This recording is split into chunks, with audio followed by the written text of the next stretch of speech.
हुपरी पालिका निवडणुकीत चिन्हावरून मोठा वाद झाला आहे। निवडणुकीचे चिन्ह बदलल्यामुळे निवडणूक निर्णय अधिकाऱ्याविरोधात तीव्र संताप व्यक्त होतोय। निवडणूक निर्णय अधिकाऱ्यांनी विरोधी युवक क्रांती आघाडीला शिट्टी हे दिलेलं निवडणूक चिन्ह बदलण्यावरून मोठा तणाव निर्माण झाला। आपण अधिक माहिती घेऊया। आमचे कोल्हापूरचे प्रतिनिधी रणजित माजगावकर आपल्यासोबत जोडले गेलेत। रणजित, युवक क्रांती आघाडी, राष्ट्रवादी शरद पवार गट आणि मनसे पक्षाचे कार्यकर्ते आक्रमक झालेत, काय स्थिती आहे? निवडणुकीचं वातावरण आता कोल्हापूर जिल्ह्यात मोठ्या प्रमाणात तापलेलं आहे। त्यात आज अपक्षांना चिन्ह वाटपाचा कार्यक्रम आयोजित करण्यात आला होता।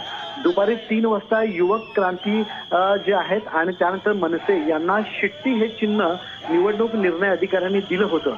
मात्र 5 वाजता एका भाजपच्या नेत्यांनी उमेदवाराने याच्यावर आक्षेप घेतला।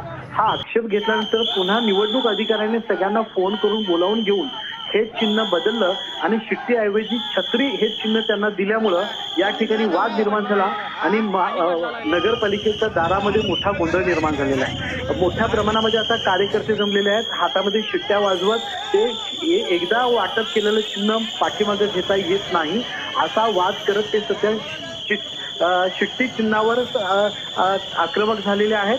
पोलिसांनी यांनी मध्यस्थी करण्याचा प्रयत्न केला, मात्र पोलिसांचं सुद्धा ऐकण्याच्या ती मनस्थितीच नाहीये। तुम्ही सविस्तर माहिती दिली त्याबद्दल धन्यवाद। आपण बघतोय की हुपरी पालिका निवडणुकीत चिन्हावरून मोठा वाद झाला। एकदा चिन्ह वाटप केल्यानंतर पुन्हा ते बदललं कारण भाजपच्या लोकांनी आक्षेप घेतला होता आणि त्यामुळे हा तणाव निर्माण झाला।